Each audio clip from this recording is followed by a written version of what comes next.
Bonjour à tous et à toutes. Aujourd'hui jour 2 du confinement et des cours d'art plastique en confinement.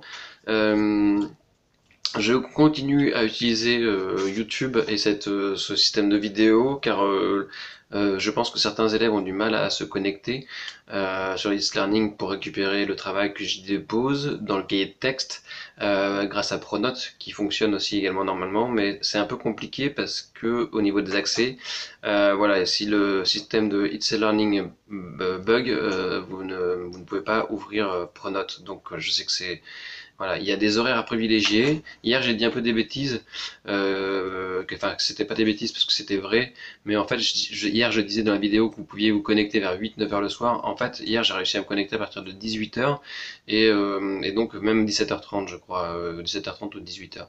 Donc en fin d'après-midi, c'est possible de se connecter, de récupérer les documents. Entre 18 heures et 21 heures, moi j'ai travaillé hier soir sans aucun problème. Tout fonctionnait assez bien au niveau de la connexion. Voilà, donc ça c'était pour le travail. Pour les sixièmes, je vous rappelle que le sujet en cours, design, créer un objet design et ou un accessoire de mode de votre choix. Nous en avons parlé en classe. Vous trouverez le sujet en ligne sur le cahier de texte si vous avez besoin. Voilà, donc je vous rappelle également que vous aviez un sujet comme architecture ou sculpture qui était en cours avant, que vous deviez me rendre, et que vous pouvez, pourquoi pas, refaire si vous le souhaitez. Donc l'idée c'était de créer un volume en 3 dimensions et à partir de là de s'interroger sur la nature donc ce qu'on appelle la fonction du bâtiment qu'on a construit ou de la sculpture construite. Est-ce que c'est juste décoratif, joli, ou est-ce que ça peut avoir une fonction comme l'architecture, c'est-à-dire ça peut être commercial comme un centre commercial, ça peut être culturel comme un musée, ça peut être administratif comme une mairie, ou ça peut être scolaire, par exemple comme une école ou une crèche ou un collège. Voilà, ce genre de fonction, c'est-à-dire à quoi cela sert. En général, les bâtiments servent au moins à une chose, mais il peut aussi des fois y avoir plusieurs choses. C'est-à-dire qu'on peut très bien trouver dans un endroit à la fois un cinéma, un restaurant et une bibliothèque, par exemple. Voilà, on peut également trouver un musée, on peut imaginer tout ce qui est possible. Dans ce cas-là, il s'est bien identifié les différentes fonctions qui sont proposées par le bâtiment. Pour les cinquièmes, vous aviez le sujet super-héros à faire. Donc super-héros, paysage fantastique. Alors super-héros, je vous rappelle, il y a 4 éléments qu'il fallait faire. Donc c'était montrer le super-pouvoir ou les super-accessoires du super-héros. En cela, je vous demandais de travailler aussi la posture, donc la posture du super-héros, par rapport à montrer comment il agit ou comment il utilise ses super-pouvoirs. Le 3, bien évidemment, un costume, excusez-moi, le costume.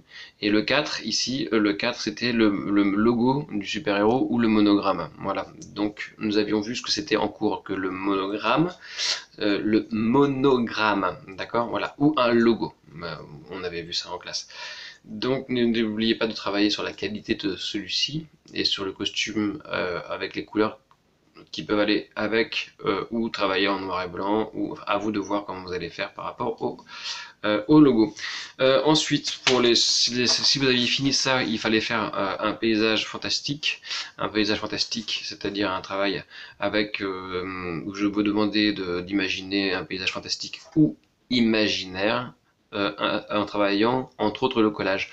Donc pour travailler le collage, l'idée c'était de détourer, d'accord, des éléments, là comme si je découpais avec des ciseaux moi ma tête et voilà la forme de ma tête. Voilà, je découpe, je détourne, c'est-à-dire je vais délicatement avec mes ciseaux couper tout le bord pour m'isoler du contexte. Donc quand on détourne, on isole une image de son contexte, en fait on isole une forme du contexte dans lequel elle est, dans une image, dans un lieu, etc.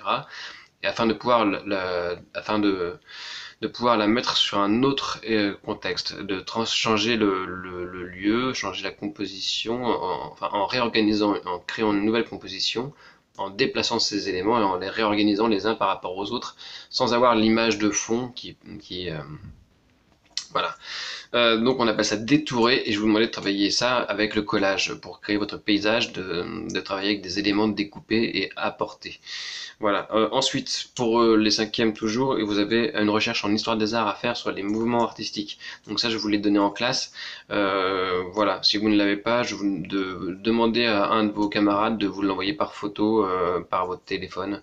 Voilà. En MMS, ça marche très bien. Pour les quatrièmes, mouvement et recherche, donc le mouvement, c'était un sujet à rendre. La question du mouvement, c'était, je vous rappelle, est-ce que l'œuvre doit-elle être cinétique, c'est-à-dire avoir son propre mouvement, auquel cas je vous demandais de travailler sur l'installation ou une sculpture animée, ou alors éventuellement, pourquoi pas, un travail en rapport avec les écrans ou une animation. Ou alors est-ce que c'était la question, c'était que c'était le spectateur, au spectateur de se déplacer autour de l'œuvre, et auquel cas c'est le spectateur qui crée le mouvement, en travaillant entre autres souvent sur la question du rapport au point de vue, en travaillant sur le point de vue du spectateur. Donc voilà, ça c'était la question sur le mouvement. Si vous ne l'avez pas fini, faites-le. Faites la description en suivant éventuellement les modèles que je peux vous aider comme d'habitude sur le sujet, dans la page 5, le sujet, ainsi que en répondant aux questions d'analyse. C'est très important. Et si vous pouvez pas me les renvoyer tout de suite, ce n'est pas grave. Vous me les renverrez plus tard par Etsterning, et dès quand ça fonctionnera. Pas d'inquiétude. L'important c'est que vous travaillez et que vous continuiez à réfléchir et à apprendre. D'accord? Et surtout à trouver des solutions en art plastique, c'est quand même l'idée même de l'art plastique, c'est trouver ses propres solutions et inventer ses propres solutions. Ensuite, donc ça c'était pour les quatrièmes, vous aviez donc le mouvement, et je vous rappelle que vous avez également une recherche à faire sur 5 œuvres, et parmi lesquelles je vous avais donné une feuille pour répondre directement dessus. Faites cette recherche sur les 5 œuvres et n'oubliez pas de faire la recherche sur une des œuvres au verso. Vous avez une analyse à faire d'une de ces 5 œuvres au choix que vous avez choisi. Il faut en choisir une et faire l'analyse au verso. Voilà. Et enfin pour les troisièmes, vous avez l'appropriation à faire, l'appropriation suite à une recherche personnelle sur des 3 œuvres d'histoire des arts, 3 œuvres d'art que vous pouviez, sur lesquelles il fallait faire une recherche. Et parmi ces 3 œuvres, je vous demandais de faire une analyse un peu plus approfondie sur une des 3 œuvres. Et à partir de cette œuvre sur laquelle vous avez fait une analyse approfondie, je vous demandais de faire une appropriation, c'est-à-dire soit un travail parodique ou satirique, hein, c'est à peu près la même chose. Attention, la parodie, c'est plus humoristique.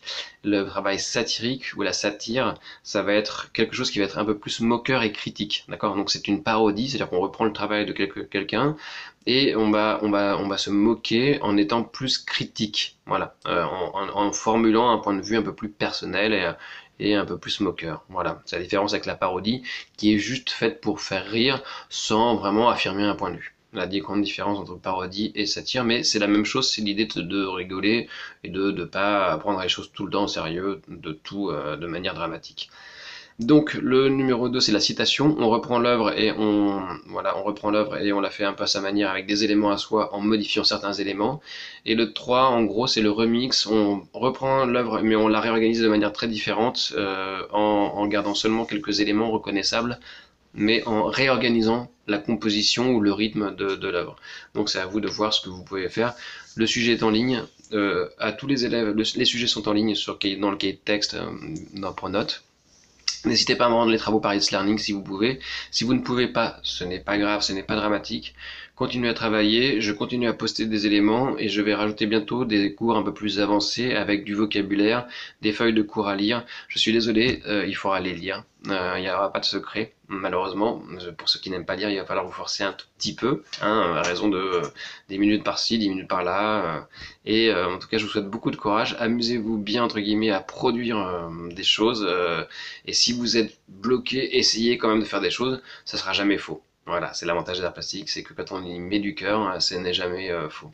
Voilà, je vous remercie beaucoup et puis bonne journée à tous et à bientôt.